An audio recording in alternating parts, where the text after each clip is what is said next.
I like to go out with my wife and children, grandchildren, dog to the beach.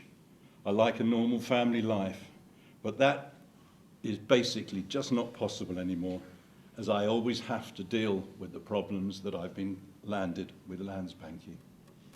Ce sont des sujets importants, sensibles, une véritable escroquerie, une dénonciation d'un système bancaire qui, je l'espère, ne manquera pas d'intéresser le juge d'instruction comme cela peut intéresser le juge d'instruction Van Ruymbeck dans la procédure pendante en France. C'est un vrai dossier européen puisque vous avez dans ce dossier des victimes originaires de Grande-Bretagne, victimes d'intermédiaires français, espagnols et anglais, travaillant pour une banque luxembourgeoise, filiale d'une banque islandaise.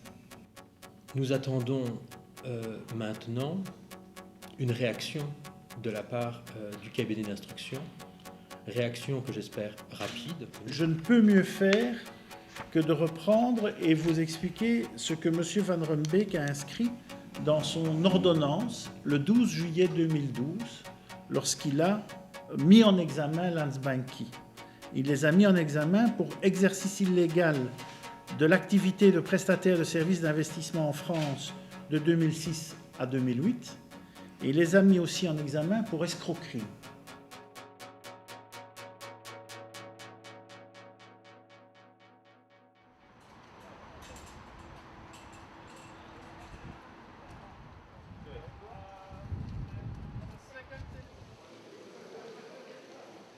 My name is Michael McInnes. I'm age 65. I'm retired. I used to be in sales and marketing. My wife and I, Julie, decided to retire to Marbella in the south of Spain in the year 2002.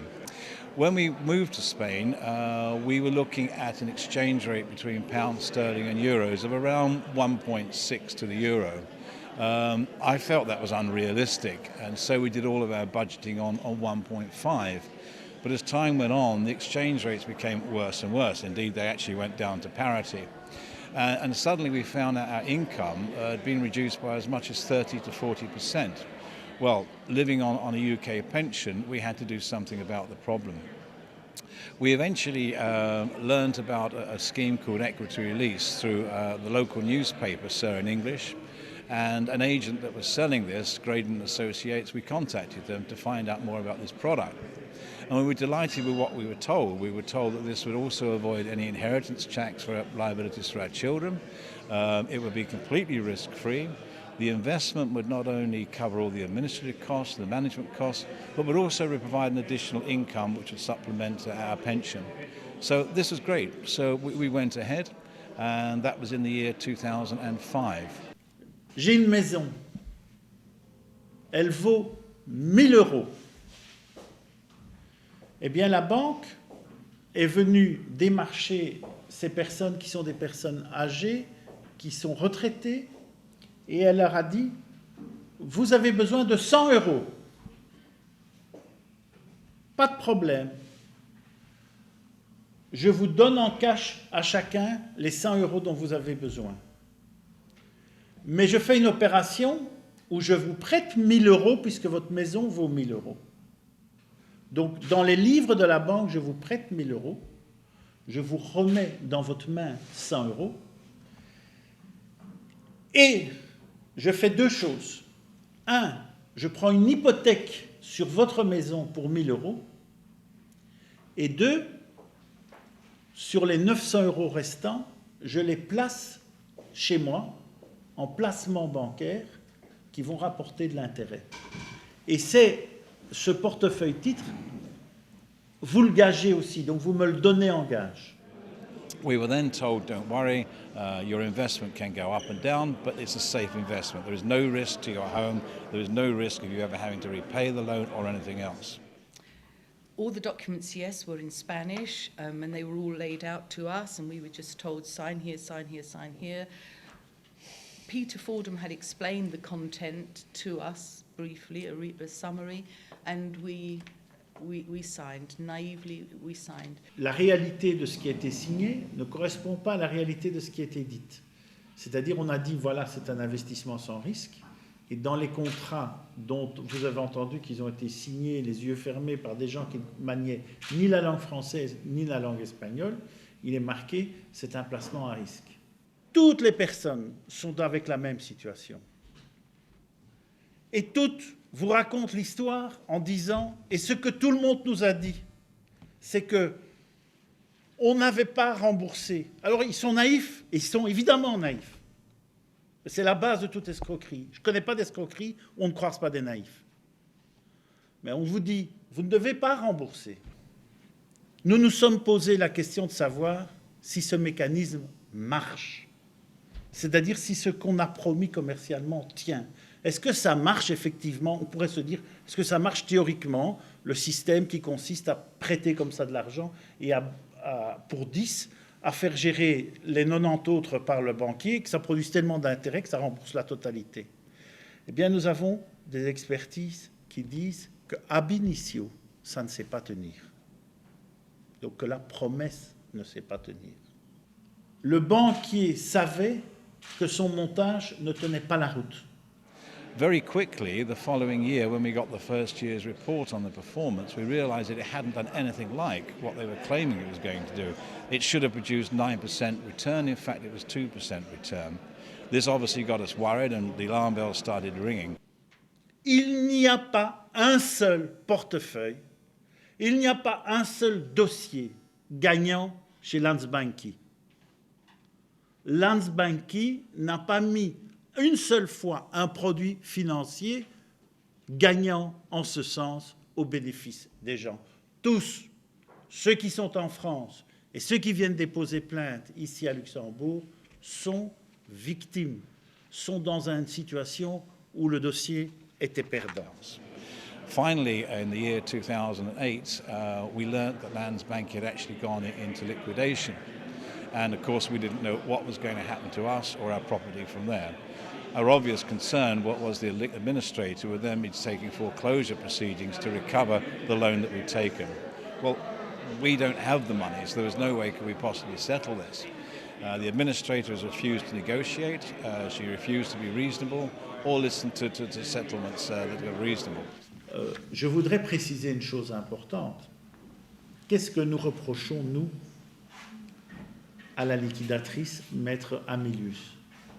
Ce que nous reprochons à Maître Amélius, la liquidatrice, c'est que moi, je suis curateur dans un dossier de ce type en Belgique, mais dans le mois de l'ouverture de la faillite, je demande une enquête complète.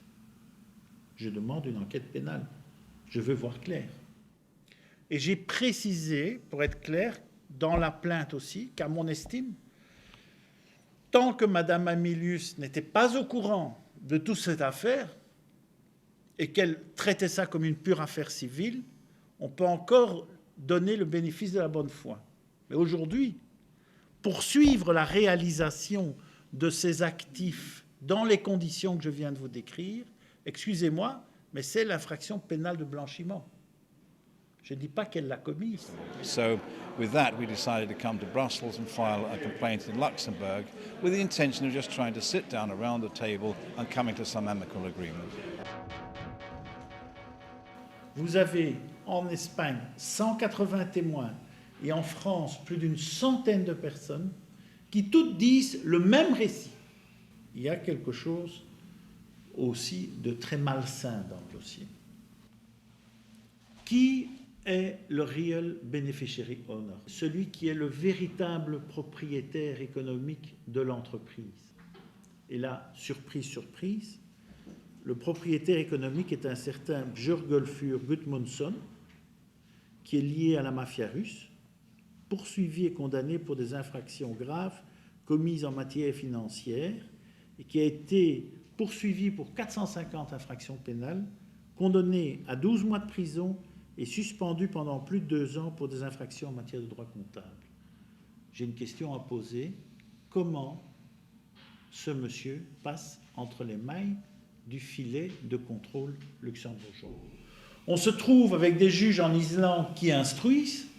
On se trouve avec un juge en France qui instruit à un rythme soutenu et de qualité, qui inculpe, qui interdit l'utilisation du produit de l'escroquerie, et au Luxembourg, silence radio. Ça, c'est la vérité de ce dossier, et dans ce dossier, il n'y a aucun état d'âme vis-à-vis des gens que j'ai l'honneur de représenter.